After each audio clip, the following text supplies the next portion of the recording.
2 English laundry fragrances coming up. Let's smell.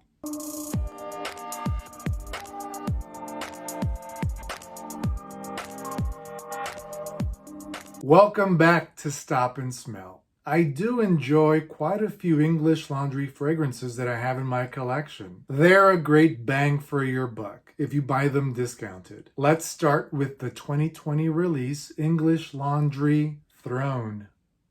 Top notes: bergamot, lemon zest, green apple, grapefruit, black pepper. Heart notes: water lily, jasmine, violet, geranium. Base notes: ambrette, cashmere musk, cedar, sandalwood, tonka bean, oak moss.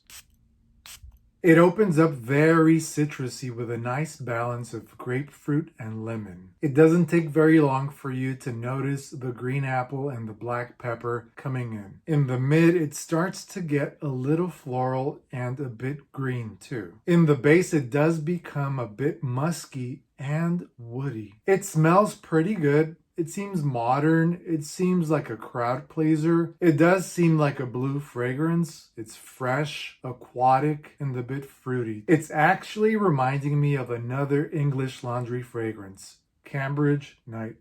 And of course, this one has that Paco Rabanne Invictus DNA. It's not exactly the same, but it does share some similarities with this one. So if you like Cambridge Night, I'm pretty sure you're going to enjoy Throne. This one does seem pretty youthful. Teens, 20s can definitely get away with it. This is going to be a casual fragrance. I do think if you wear this one, you will receive some compliments. It's easygoing, like I said. Very pleasing, very modern, fresh, aquatic, sweet. On to our second fragrance, a 2021 release, English Laundry Armour. Top notes: lemon zest, bergamot, aromatic notes, heart notes, rose, geranium, lavender. Base notes: patchouli, oak moss, and musk.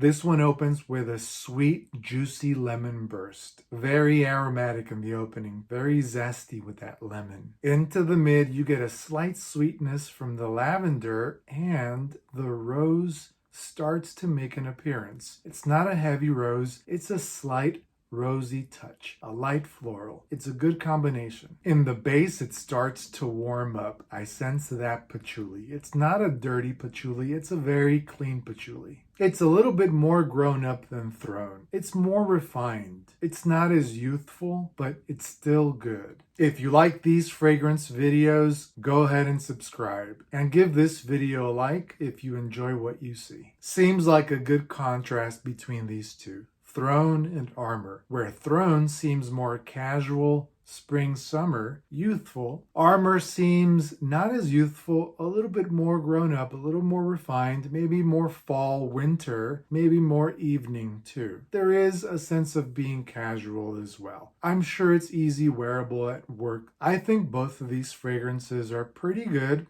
bang for your buck. You can usually get these under $20, sometimes under $15 if you know where to look, sometimes at rack stores. And then of course, if you get the set of the smaller 20 milliliter bottles, they're usually under $20 as well. As of now, I think I enjoy Armour a little bit more than Throne. Throne seems like it's a familiar DNA with that Paco Rabanne Invictus vibe. Armour seems a little bit more interesting to me right now. That citrus opening is very nice. The mid with the rose and the lavender, I think I like the most. And then the dry down is not too bad with that slight clean patchouli to give it a little grown up edge. Let me know in the comments, what do you think of English laundry fragrances in general, and specifically if you smelled Throne or Armour. Thanks again for joining me. Until next time, enjoy your fragrances.